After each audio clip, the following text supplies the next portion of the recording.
तो हेलो दोस्तों, कैसे हैं आप सब। स्वागत है आपका हमारे यूट्यूब चैनल पर। इस चैनल पे हमने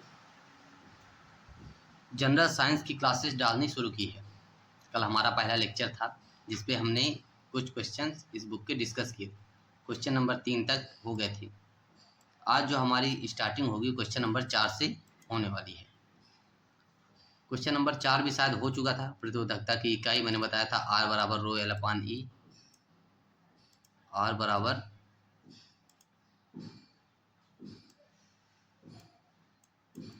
R जो है वो रो एल अपॉन ए था।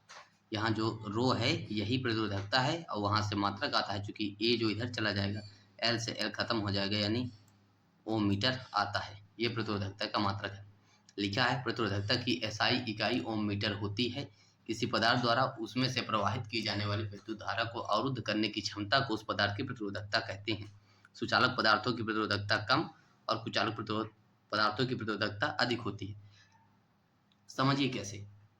दरअसल में क्या है कि जो सुचालक होते हैं पदार्थ, यानी जो विद्युत के अच्छे चालक होते हैं, उनमें प्रतिरोधकता कम होगी। क्यों? प्रतिरोधकता का जो गुण होता है वो बेसिकली होता है कि किसी भी पदार्थ से धारा के प्रवाह को रोक लेना। प्रतिरोध जो होता है वो धारा के प्रवाह को रोकने का काम करता है। तो अगर किसी में धारा का प्रवाह रोकना है तो उसमें प्रतिरोधकता की मात्रा बढ़ा दी जाए। अगर प्रतिरोध अधिक होगा तो उसमें धारा का प्रवाह कम होगा।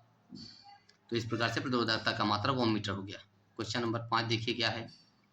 क्वेश्चन नंबर 5 है, एक सेकंड में इसकी थिकनेस थोड़ा कम किए देता हूँ। हाँ, चलिए इतना ठीक है। किसी भौतिक राशि का मात्रक वोल्ट पर एम्पियर होता है।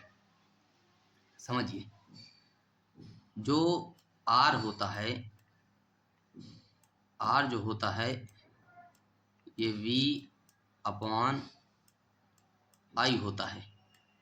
आपने ओम्स लॉ पढ़ा है। ओम्स लॉ में बताया गया है वी डायरेक्टली प्रोपोर्शनल टू आई होता है, या वी बराबर आई इंटू आर होता है। वहीं से आता है आर बराबर वी अपॉन आई। वी का मात्रक होता है वोल्ट, आई का मात्रक होता है एम्पियर। इस प्रकार से जो वोल्ट अपॉन एम्पियर जो मात्रक है वो प्रतिरोध यानी रेजिस्टेंस का मात्रक हो गया। समझ में आ गया आपको कि प्रतिरोध जो है वो किसका मात्रक। देख लीजिए यहाँ इसमें लिखा भी है कि किसी चालक के सिरों के बीच लगने वाला विभवांतर जो होता है उसमें प्रवाहित धारा के अनुपात को चालक का प्रतिरोध कहते हैं। यहाँ लिखा हुआ है आर बराबर वी अपॉन आई। वी जो है विभवांतर है और आई जो है उसमें बहने वाली धारा है।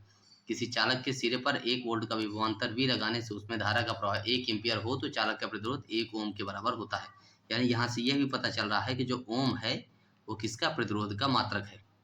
आगे देखिए प्रतिरोध का मात्रक क्या होता है। अभी यहाँ पता चला कि प्रतिरोध का मात्रक ओम है, इसलिए मैं आपको ज़्यादा एक्सप्लेन नहीं कर रहा हूँ। आप चाहे तो पढ़ सकते हैं। प्रतिरोध का मात्रक ओम होता है। प्रतिरोध विद्युत किसी चालक पदार्थ का वह गुण होता है जो विद्युत धारा के मार्ग में रुकावट उत्पन्न करता है। प्रतिरोध को आर से प्रदर्शित किया जाता है। जैसे कि अभी ऊपर आपने देखा वो ओम्स लॉ लिखा था आर बराबर V upon I. V directly proportional to R होता है। अब देखिए आवर्धन की इकाई क्या होती है। तो बेसिकली बात क्या है कि आवर्धन जो होता है वो दो मात्राओं का अनुपात होता है। अगर मैं कहूँ कि मास अपॉन मास है, मतलब मास में अपॉन मास है, यानी द्रव्यमान से द्रव्यमान है, तो यूनिट तो खत्म हो जाएगी ना। इसकी वैल्यू जो है वो कांस्टेंट आएगी और कांस्टेंट पे एक आ सकता है। समझ रहे हैं, इसकी वैल्यू कांस्टेंट आएगी तो कांस्टेंट में एक भी आ सकता है। तो इस प्रकार से अगर किसी इकाई का उसी इकाई में भाग दिए दिया जाए तो फिर वो यूनिट खत्म हो जाएगी। यानी इसमें कह सकते हैं कि इसकी यूनिट कुछ नहीं होती है। इसकी यूनिट कुछ भी नहीं होती है। तो यही है इसका सही आंसर। तो हम लोग यहाँ तक पहुँच गए थे, मतलब आवर्धन की इकाई क्या होती है। तो मैंने बताया कि जो यूनिट है तो उसकी कोई इकाई नहीं होती है। तो देखते हैं, आप चाहें तो इसको पढ़, यानी मैग्निफिकेशन की कोई आवर्धन जो समान मात्रा, जब मात्राएं समान हो उसकी इकाई नहीं होती। विद्युत शक्ति की विद्युत शक्ति देखिए,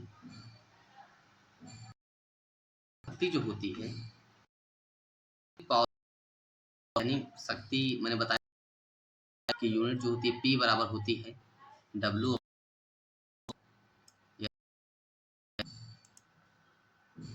काम नहीं कर रहा जो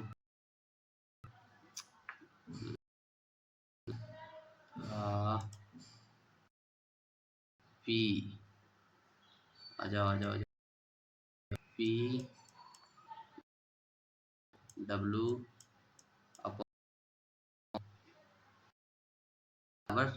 अपॉन T। ये काम नहीं, आप सब कहना चाह रहा हूँ कि P बराबर W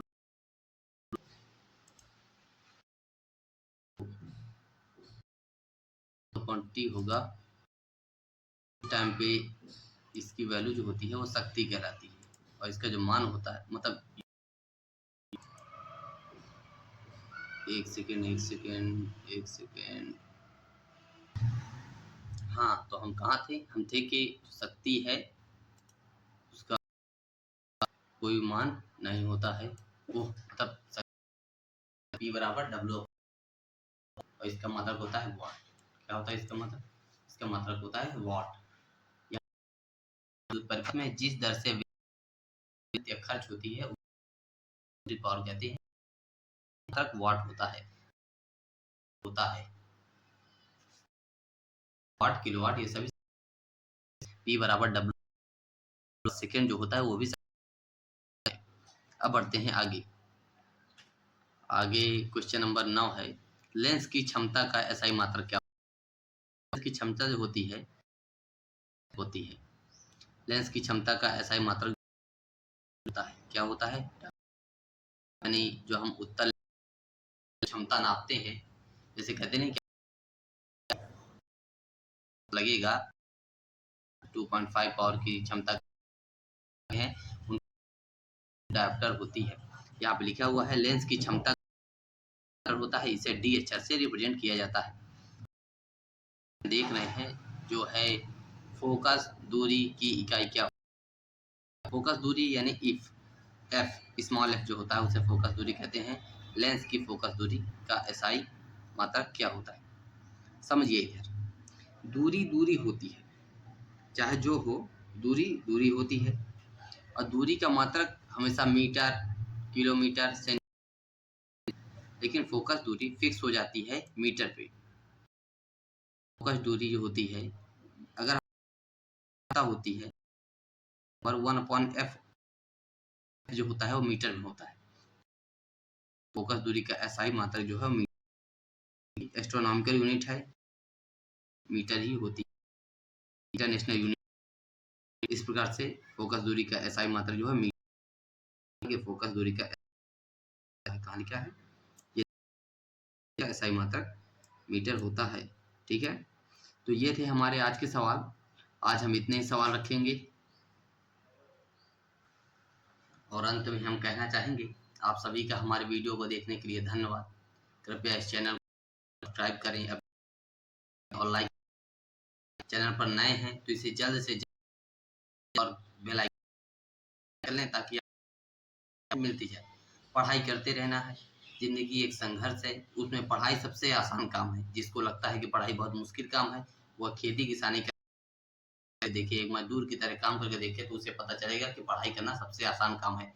इसलिए हम सभी का धर्म है कि हमें माँ बाप ने जिस आस से ये बाहर भेजा है हम उसी में अपना मन लगाएं और पढ़ाई में अपना सारा समय दें। तो आज पढ़ते रहिए। जय हिंद।